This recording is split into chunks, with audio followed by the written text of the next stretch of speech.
Hi, Coach Alexandr here again with over 20 years of experience of helping people kick butt on the GMAT and on other exams, but most importantly than how you do on the exams is whether you reach your ultimate objective, and that is getting to the school. But let's talk about the beauty of this test and what's interesting about it. We had a section where we talked about that it's really not about just math and verbal. It's about being able to think more like a business person. Yes, believe it or not, at the level that we are at, which we talked about, we're in the top % of the population that's getting spread out. They don't just want to give us a pure academic test. So it's not about just memorizing formulas and trying to apply tricks and things like that. This is wrong because GMAT is too smart. Because of from a group of smart people, they need to, who already, many of them, graduated with honors, got good grades, etc. They need to differentiate even further this group. So they do something more interesting, and also something where if you think about the idea that all of these schools require you to take the GMAT, for example, sometimes the GRE, it means that they found something useful in that score. And that's what you should be thinking about. You shouldn't be thinking about, oh, what's the answer to this question? But you should be thinking about, why would they even ask me this question, and what do they expect from me? Well, one of the things that they expect from you is they expect you to master the basis, and then to forget the basics and be flexible in how you approach different questions. Okay, now there's techniques about how you do that. But the notion is like business. In business, you're in new situations. You've learned a lot. Let's say after your MBA, through a lot of case studies and theory and things like that. But the question now is, okay, well, how are you going to do business? So they try to do the same thing in both math and verbal, where the goal sometimes at the highest level is maybe you start the question, but you're smart enough to realize, as would a business person or an entrepreneur, that, okay, this is not the best approach to this question. So you have the time and the flexibility to rethink how you set it up. Or you notice something because you've trained yourself, and instead of trying to go through the wall, you get to completely go around the wall. And a question that may seem like it's going to take me 5 minutes to do ends up taking you 30 seconds to do. Okay? Now we'll talk more about those things later. That's not magic. It's training and practice. And you want to train well. You want to train, let's say, like an athlete.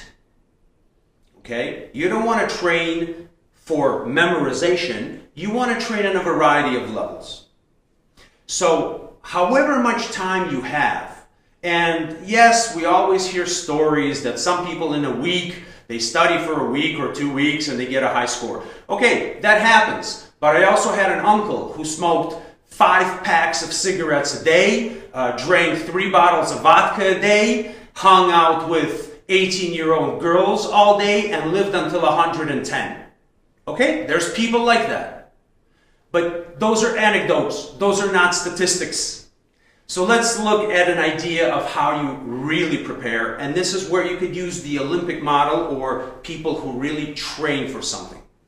Okay? So imagine that this is now, point 0.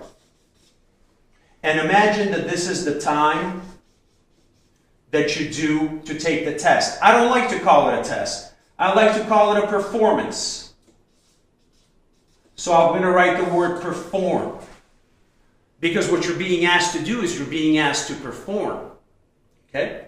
Well, what you would want to do is you would want to split this up into 3 overlapping sections. The worst mistake that you can do is start working for several hours a day and just do problems and do problems and do problems and try to find the answer and try to find the answer. I know it seems like you're doing something. And yes, you will need to do a good number of questions, but what you want to do is think about how to construct your training. And instead of thinking about GMAT as your enemy, what you do is you think about, this isn't somebody that I have to beat.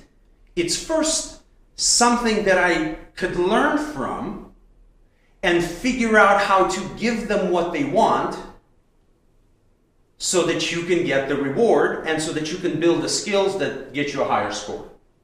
So what you have is you have 3 overlapping areas of training until your day. Okay, overlapping means that there's some activities that you can still carry on here while you're starting other activities, etc. And this is how it works. Stage 1 necessarily is foundation.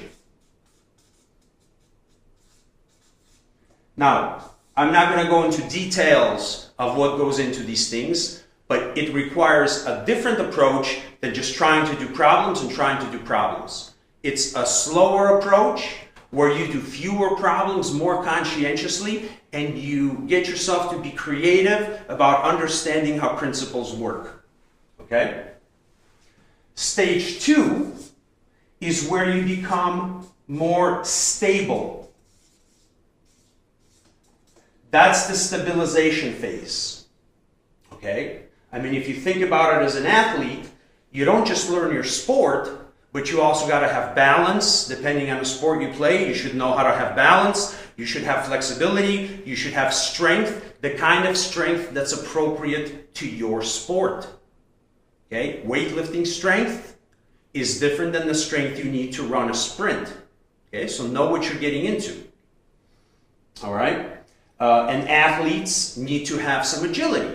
So if you right away start teaching yourself how to play tennis, and first of all teach yourself how to do it incorrectly simply by hitting the ball back and forth, well, you may reach a certain level, but beyond that you're going to be stuck because nobody ever really showed you the fundamentals and nobody really helped you figure out how to put those things from your mind into your muscle memory so that when you're actually playing a game, whatever it is, let's use tennis as an example, you're no longer thinking about how you're going to swing the racket or where you're going to place your feet. You are thinking strategically about how to beat your opponent. Where the ball goes, why? But all of these things you worked out. How to place your feet, how to follow through on a shot, backhand, forehand, etc., etc. So these are the things that you want to do here. And then the last one is the phase where you train to perform. Okay?